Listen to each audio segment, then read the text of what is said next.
Nakatipid na, iwas peligro pa. Ito ang magiging resulta kung imbes na magpaputok, ay manood na lang sa mga community fireworks display area ang ating mga kababayan para sa selebrasyon sa pagpapalit ng taon. Ang ating pagpanawagan ay hanggat maaari nga po, wag nang gumamit ng paputok sa mga bahay-bahay. Bagkos ay tayo po ay makidalo sa community fireworks display areas na itinilaga po ng ating mga local government units. Ayon kay BFP Public Information Service Chief, Fire Senior Superintendent Annalie Carvajal Atienza, sa ganitong paraan, mas maiiwasan ang insidente ng firecracker-related injury at maging ng sunog. Tiyak po ito ay safe dahil nandyan po nakaantabay ang fire truck ng ating Bureau of Fire at sa kung ano man pong emergency na pangangailanganin ng responde, i-dial po nila right away ang 911 bago po tayo mag-video or mag-vlog. Nilinaw naman ng BFP na trabaho na ng Philippine National Police ang panguhuli sa mga nagbebenta ng iligal na paputok. Pero magkatulong naman sila sa pagsira sa mga ito.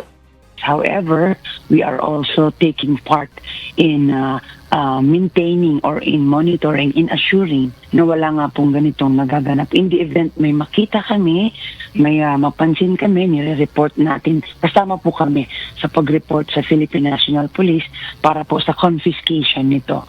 At ganoon na rin sa disposal itong mga nahuhuling, mga pinagbabawal po ang paputok. Samantala sa tala ng BFP, umabot na sa 32 ang insidente ng sunog dahil sa paputok. Ayon sa ahensya, nangunguna pa rin sa dahilan ng sunog ang faulty electrical wiring. Kaya paalala nila na tiyaking nasa maayos na kondisyon ang mga linya ng kuryente at maging ng mga appliances na posibleng pagmulan ng sunog.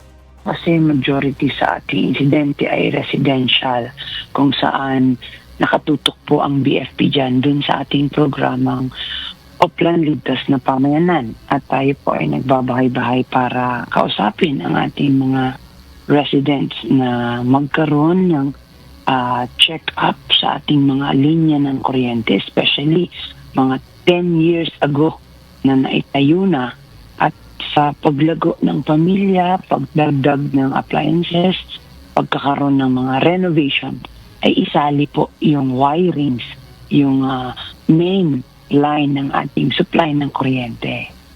Benedict Samson, UNTV News and Rescue. Diyos ang aming sandigan, serbisyo publiko ang aming pinahahalagahan.